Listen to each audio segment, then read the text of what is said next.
see a brighter flame. I was really excited when they said yes, and I was even more impressed when they said that they could change that engine over in just a matter of seconds. So we're already converted? Like, you're done? That's it. That was fast.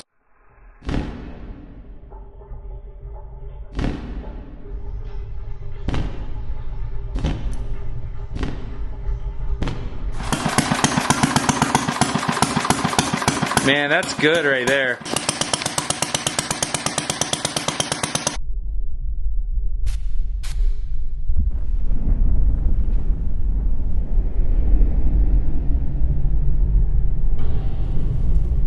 Okay, now that you know how an engine works, watch each of the 4 strokes and see if you can identify each one.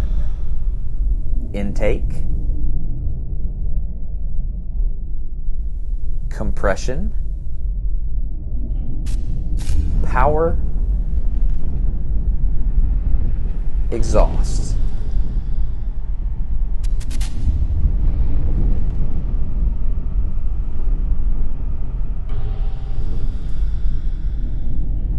Intake, compression, power, exhaust.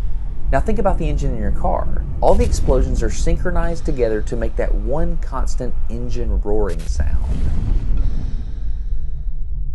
I think what I found really refreshing about making this video is you've got Everett, who's retired, and you got Mike and Bill, who later came in the shop and helped us out. These guys are totally different generations, but they're all working together because they absolutely love engines in like a completely unapologetic way. It's beautiful. Anyway, I'll leave links in the video description to all of their YouTube channels, and I would enjoy it if you would consider subscribing. They're small channels. That kind of thing would really help them out.